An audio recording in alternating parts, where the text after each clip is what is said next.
안녕하세요. 정보가 세상을 바꾼다의 인포뱅크입니다. 이번에 전해드릴 내용은 미국 군함 한국 건조, 미국 해군성 장관, 현대중공업 하나오션 방문에 대해서 한번 알아보도록 하겠습니다. 여러분의 구독, 좋아요, 그리고 필요하시면 알람 설정까지 부탁드리겠습니다. 지금 미국이 존슨법을 통해서 미국에서 만들어진 그 군함의 성능이 많이 떨어지는 것으로 알려지고 있습니다. 이 때문에 미국의 해군 내에서도 이제 다른 나라의 수주를 해야 되는 것이 아니냐라는 그런 이야기가 나오고 있고, 이번에 해군선 장관이 한국을 방문했다라는 그런 이야기가 나오면서 이것이 가진 의의를 한번 알아보도록 하겠습니다. 이번 내용의 한 줄 평은 바로 이겁니다. 미국 군함을 한국이 건조할 수 있느냐라는 점이죠. 결국 미국 군함의 한국 건조가 실현이 될까라는 점이죠.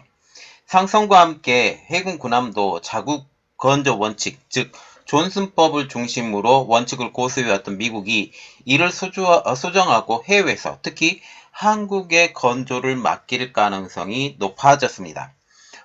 지금 전체적인 조선소의 역할을 보면 한국과 중국이 가장 앞서 나갔다라는 분석이 나오고 있는데, 물론 중국은 한국보다 훨씬 뒤쳐져 있죠. 그러나 전체적인 그림을 보면 중국의 건조를 맡길 가능성은 제로에 가깝습니다.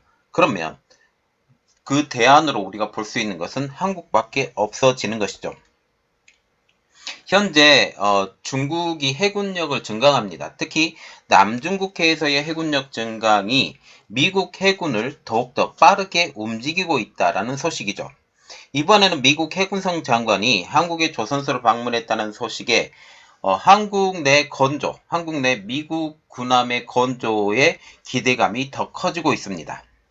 자, 그래서 이번에 알아볼 내용은 미국 군함 한국 건조, 미국 해군선 장관, 현대중공업 하나오션 방문입니다. 한국을 방문한 미국 해군성 장관에 대해서 한번 알아보겠는데, 그 이름은 카를로스 델 토르. 미국 해군성 장관인데 한국을 방문했습니다. 26일 날 신원식 국방부 장관을 면담을 했고, 이 자리에서 군함의 한국 건조를 언급하기도 했죠. 그리고 27일 날 HD 현대중공업 울산 본사, 그리고 하나오션 거제 사업소를 방문합니다. 여기에서는 한미 해군 방위산업 협력 고도화 방안을 타진하기도 했습니다. 이 때문에 전체적인 그림을 보면 한국에서 미국 군함의 건조에 그 기대감이 커지고 있다라는 분석인데요. 그 가장 큰 배경으로는 중국 해군력을 대응하기 위해서이다 라는 것입니다. 이전까지는 그렇게 큰 문제가 되지 않았었던 문제가 이제 찍어내듯이 만들어낸 중국 해군 군함, 이것을 대응하기 위해서라도 이제 물량의 법칙으로 이것을 찍어 눌러야 된다라는 그런 이야기가 나오고 있는 상황이죠. 중국의 해군력 강화에 대한 대응책의 일환으로 해군이 필요한 함정이 해외에서 특히 한국과의 협력을 검토하는 중이라는 것입니다. 세계 최대 조선 산업 국가인 한국에서 군함을 건조하게 된다면 중국 본토보다 더 저렴한 가격으로 더 빠른 시일 내에 함정을 지어서 전력화할 수 있다라는 판단입니다.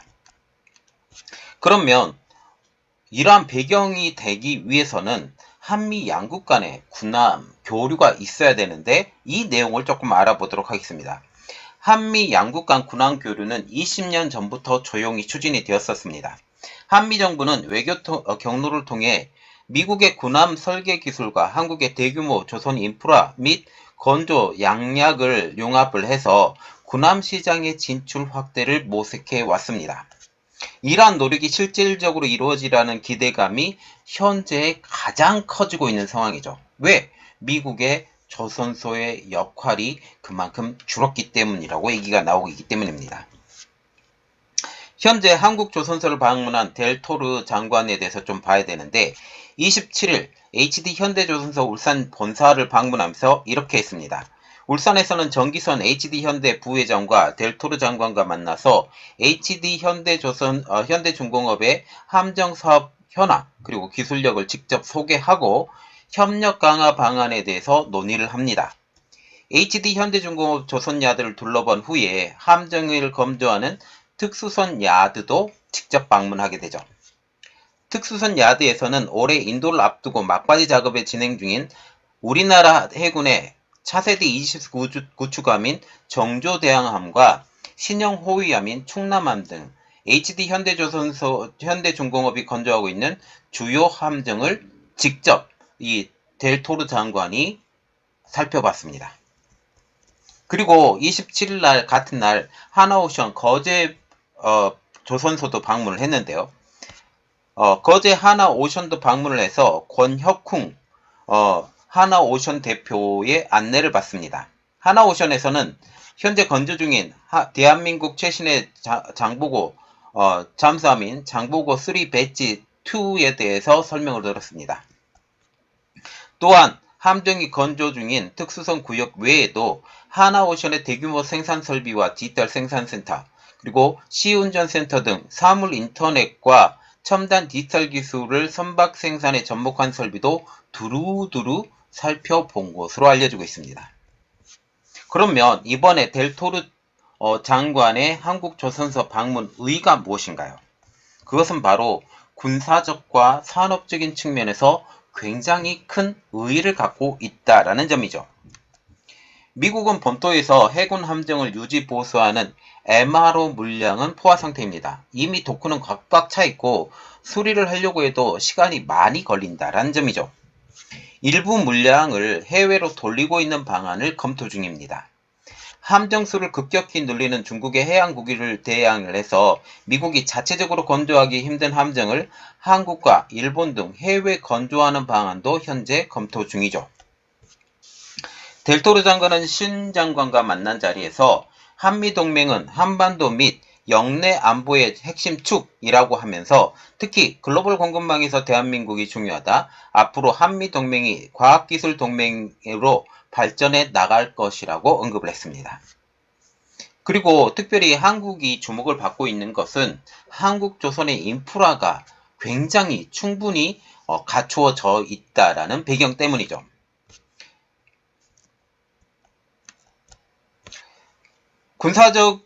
군사적이나 산업적인 측면에서도 굉장히 큰 인프라를 가지고 있는데 유지 보수 정비의 경우 HD 현대조선중공업과 하나오션은 당장 시작해도 가능한 기술과 경험 그리고 인프라를 갖추고 있다라는 평가를 받고 있습니다.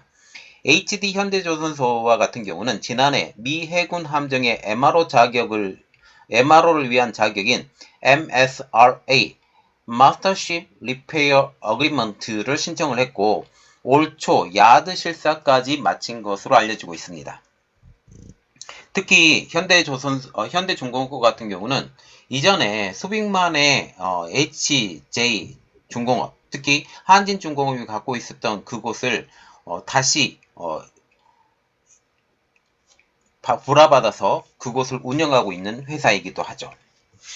지난 2022년 필리핀 미국은 해군 기지였다가 HJ 중공업의 전신인 한진중공업이 건설한 수빅조선소의 부지 일부를 임대를 해서 군수지원센터를 설립하고 국내 함정 건조업체 최초로 해외 MRO 사업에 나선 바가 있는 것이 바로 현대중공업입니다.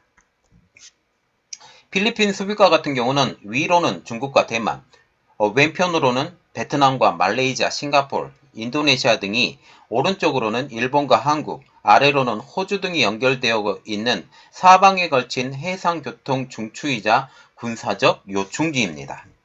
남중국해는 필리핀과 중국이, 그리고 동중국해는 중국과 일본, 바로 옆에는 중국과 대만이 대치하고 있어서 언제라도 전쟁이 발발할 수 있는 화약고 지대라는 것입니다.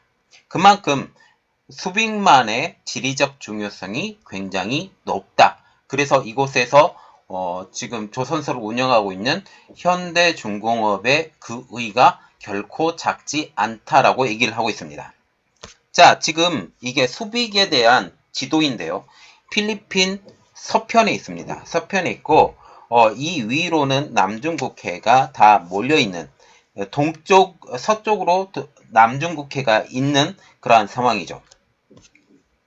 미 해군은 수빅기지를 없앴지만 조선소가 들어온 뒤 아시아 지역에 배치된 자국군함의 MRO를 수빅조선소에 의뢰하기도 했습니다. 이러한 수빅조선소에 현대중공업이 진출한 것이죠. 하나오션도 MRO에 적극적입니다. 국내 업체 최초로 MRO 전담 조직을 운영을 하고 있고 국내뿐만 아니라 해외 기술 이전 및 근접 지원센터 등을 포함한 토털 MRO 솔루션을 제공하기 위해 해외 기업들과 적극적인 기술 협력을 나서는 등 함정 경쟁력 강화를 위해서 나서고 있습니다. 하나오션은 장보고 1, 2 창정비 24대, 장보고 1급 성능 개량 3척을 수행했으며 광개토 대항급 구축함 3척의 성능 개량 사업도 수행 중입니다. 그만큼 MRO에 대한 경험이 충분히 쌓여 있다라고 보시면 되는 거죠. 결국 우리가 눈여겨봐야 되는 것은 바로 이 지점이죠. 한국 조선소가 미 해군의 선박 수주를 가능할까라는 점이죠. 결국 한국조선소가 MRO에 이어서 미국 함정의 국내 건조를 노리고 있는 사실인 것입니다. 이번 델토로 장관의 방안으로 이 같은 기대감이 커지고 있는 상황. 미국은 존슨법으로 자국 내 항만의 상선은 자국 조선소에서 건조해야 되는 상황입니다. 군함도 존슨법의 적용을 받고 있는 상황인데요. 외국 기업들이 미국 국적 상선이나 함정을 건조하려면 미국 내 조선소에 투자하거나 인수해서 현지에서 사업을 진행해야 한다라는 것이 굉장히 맹점입니다. 문제는 미국의 조선소의 건조 용량이 한국, 일본은 물론 중국에게도 밀려버린 상황이 되는 것이죠. 물론 첨단 기술에 대한 능력은 미국이 뛰어날지는 몰라도 전체적인 건조 능력은 미국이 떨어진다는 사실은 부인할 수 없는 상황이라는 것입니다. 가격도 터무니없이 비싸고 건조 기간도 깁니다. 미국의 건조가 비싼 이유는 물론 국가기밀에 해당하는 첨단 고부가가치 기술을 적용하는 것도 있지만 가장 큰 것은 높은 인건비, 재료비, 자국 산업 보호를 명분으로 과도한 수입 제한 조치가 건조비 상승을 일으키는 원인이라고 분류되기도 합니다.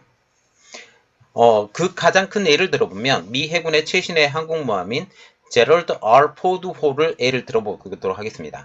최종 건조비는 17조 원, 세계에서 가장 비싼 함정으로 불리고 있고 상선과 마찬가지로 함정은 철강제로 건조가 되는데 대체적으로 함정 한 척의 건조비에서 철강제가 차지하는 비중은 전투함과 같은 경우에는 5에서 10%, 항공모함 같은 경우는 20% 정도가 최종 건조비에 포함이 됩니다. 이를 대입하면 제럴드 R 포드호를 건조하기 위해서 지불한 철강제 구매 가격은 약 3조 4천억 원. 미 함정은 특히 철강제 구매 비용의 비중이 굉장히 높은데 그 이유는 미국산 철강제만 사용해야 한다는 조건 때문입니다. 물론 외국산 철강제를 사용할 수 있습니다. 그렇지만 외국산 철강제가 채택받기 위해서는 미국 철강제에 비해서 25% 싸게 입찰해야 한다는 점이죠. 25% 싸게 입찰한다 할지라도 미국 철강제를 조금 더 저렴하게, 그래서 24% 정도 더 비싼 가격으로 하게 되면 결국 미국 철강제를 선택할 수밖에 없는 입장이라는 것입니다. 이는 결국 다시 뒤집어 말하면 미국산 철강제가 24%만 비싸도 채택을 받을 수밖에 없는 구조라는 것이죠. 즉 제너럴 R 포드호의 철강제는 외국산보다 24% 비싼 가격으로 건조가 되었다라는 점입니다. 이를 외국산 철강제로 공급받았다면 3조 4천억 원에서 24% 저렴한 2조 5,500억 원으로 8,500억 원을 절감할 수 있게 되는 것이죠. 지금 8,500억 원 단순히 계산하면 최신의 전투함 한 척을 건조하거나 항공모함에 탑재되고 있는 전투기 여러 대를 구매할 수 있는 액수라고 합니다. 그만큼 미 해군에서 손해를 보고 미국에서 건조한다라는 것이죠. 이 제약 때문에 이 제약을 상대적으로 덜 받는 한국에서 만약 제럴드 R 포드호를 건조했다면 비용을 최소 1조 원가량, 1조 원 이상 절감할 수 있을 것이라고 추정이 되고 있습니다. 미 해군은 지난 수십 년간 함정 건조 가격이 터무니없이 높이 치솟았기 때문에 미 해군의 재정난이 고심하고 그렇게 지은 함정이 제대로 성능을 발휘하지 못해 애를 태우는 상황입니다. 성능도 그렇게 뛰어나지 못하다. 많은 부분이 현재 어쩌면 고철덩어리처럼 취급받고 있는 상황이 된다라는 거죠. 이러는 사이 중국은 빠른 속도로 함정을 찍어내듯이 해군력을 강화하고 있으며 전체 함정 척수로는 이미 미국을 넘어선 것으로 알려지고 있습니다. 이 때문에 미국도 빠르게 움직인다라는 이야기가 나오고 있는 것이죠. 미국 정부가 기존 정책을 고수한다면 중국 해군의 빠른 양적 성장을 감당할 수 없다라는 위기감이 현재 커지고 있는 상황입니다. 결국 중국 해군의 견제를 위해서 한국과 맞선을 잡아야 된다라는 이야기가 나오고 있죠. 그래서 이것에 대해서 미국 해군은 고심하고 있는 상황입니다. 높은 건조 비용과 잦은 고장으로 고심하는 미국은 고심 끝에 전통적 우방인 한국과 손을 잡으려는 것으로 보이고 있습니다. 한국의 조선 인프라와 고도의 기술력을 활용해 중국에 대응을 해야 된다라는 것이죠. 과거에도 외교 통로를 통해 협력을 타진하기도 했습니다. 한국 정부는 HD 현대중공업이 설계 건조한 함정 선체에 미국의 이지스함 시스템을 결합시키는 구체적인 방법론도 이전에 제시하기도 했었죠. 한국에서 건조하는 이지스함은 미 정부의 까다로운 조건이 적용되지 않으므로 건조비를 대폭 낮출 수 있다는 장점을 지니고 있습니다. 이를 미국의 우방국으로 수출하다는 게 당시의 구상이고 이것의 연장선상이 이 델토르 장관의 방문에 있다라는 그런 이야기죠. 그러면 미국이 생각하는 것은 무엇일까요? 결국 정부 조달 협정을 이용을 해야 되는 것이 아니냐라는 거죠. 미국의 정부 조달 협정에는 해외 미군 기지의 군수품 등을 진출 국가 등에서 조달할 수 있는 방안이 있습니다. 한마디로 좀 편법을 쓰자라는 것이죠. 이 조항을 활용해서 해외에 주둔하고 작전하는 미 함정 중 자국을 모항으로 하지 않고 MRO 등 성능 개량 작업 등을 미국 이외의 지역에서 수행한다라는 것이죠. 이를 활용하면 한국 등 외국에서는 미국 내 본토에서 사용하는 함선 외에는 한국 등 외국에서 건조하는 기회가 생길 것으로 보이고 있습니다. 그래서 미국에서 전체적으로 활용하지 않는 함정과 같은 경우는 한국의 조선소를 이용해서 주문을 할 수 있는 편법이 열린다라는 것이죠. 이는 미국 내 치솟는 함정 건조 및 운영 예산으로 고민하는 미 해군의 대안이 될 것으로 고민하고 있는 것입니다. 뿐만 아니라 미국 조선선에 비해서 빠른 기간에 건조하고 최신함을 보다 빠르게 충원할 수 있다는 장점도 지니고 있죠.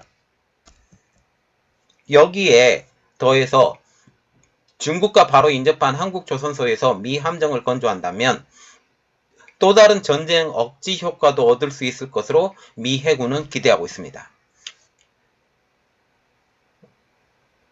특히 미국의 제약을 상대적으로 덜 받는 한국에서 제너럴 R4를 건조했다면 비용을 1조 원 이상 절감시킬 것으로 추정이 되고 있기 때문에 여러가지 상황을 봐서도 이렇게 하는 것이 더 낫다라고 생각을 하고 있는 것이죠.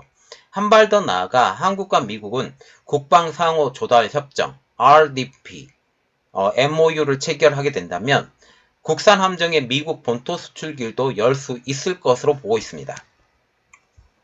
그러면 여기서 말하고 있는 국방상호 조달 협정 RDP가 무엇인지 조금 더 깊이 알아보도록 하겠습니다.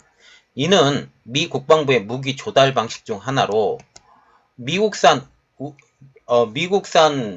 우선 구매 제도를 미국은 가지고 있습니다. 그런데 예외 상황이 하나가 있죠. 그게 RDP인데 기본적으로 금액 기준으로 전체 원가의 55% 이상을 미국산 부품비로 채우는 제도입니다. 원래 기본적인 미국의 무기 조달 방식은 전체 무기를 우리가 봤을 때 미국산 부품이 기본적으로 55% 이상 채워져야 한다라는 것이죠.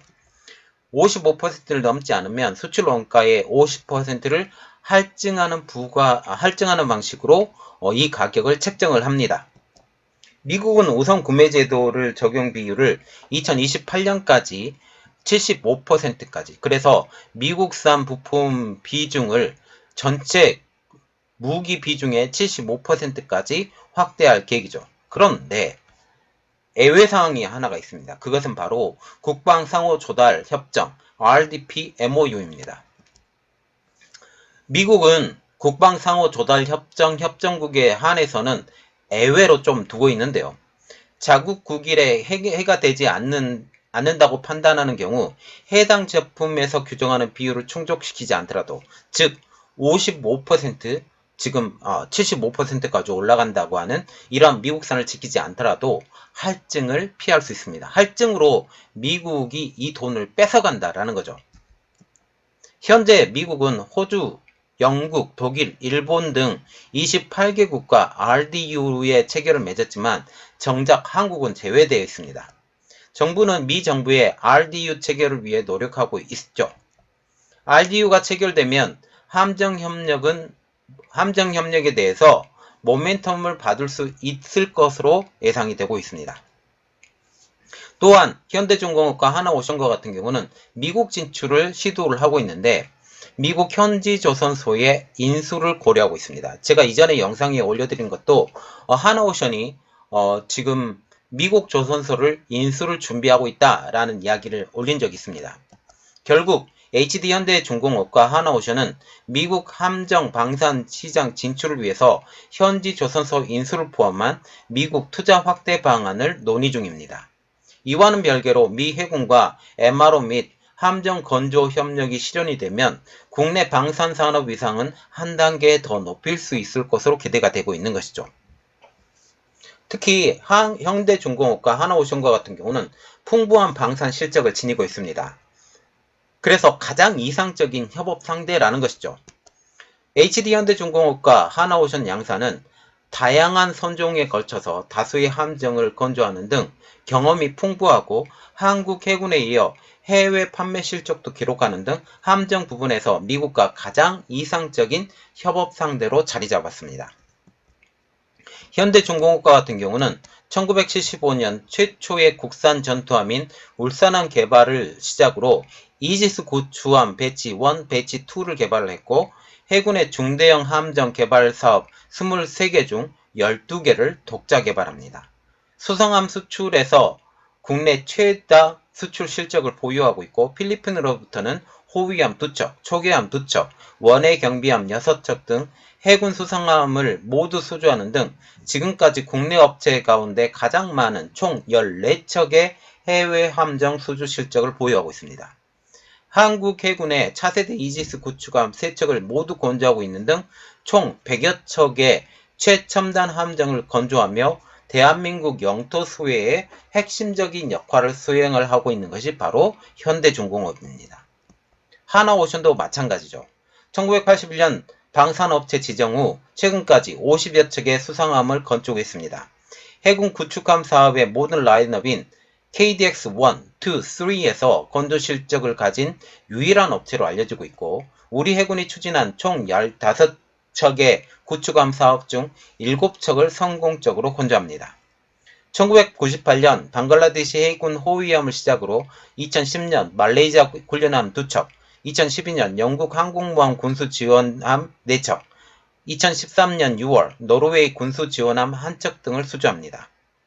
자, 이렇듯 많은 수주 실적을 가지고 있는 현대중공업 그리고 하나오션이 있는데 이번에 델토르 장관이 한국에 방문하면서 이 기대감이 점점 더 커진다라는 거죠. 그리고 이미 보고서도 나왔죠. 보고서도 나오면서 이렇게 하다 보면 결국 해군력에서 미국 해군이 중국 해군의 물량으로 뒤진다. 물량으로 뒤져 있고 이 격차는 점점 커진다.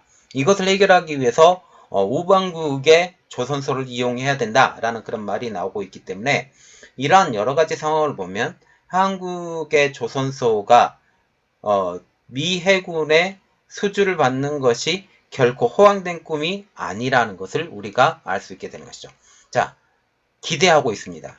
이것에 대해서 좋은 소식이 나오게 된다면 여러분들에게 빨리 알려드리도록 하겠습니다. 이번 내용은 여기까지 하겠습니다. 저희 내용이 여러분들에게 도움이 됐다고 생각을 하시면 구독, 좋아요, 그리고 필요하시면 알람 설정까지 부탁드리겠습니다. 감사합니다.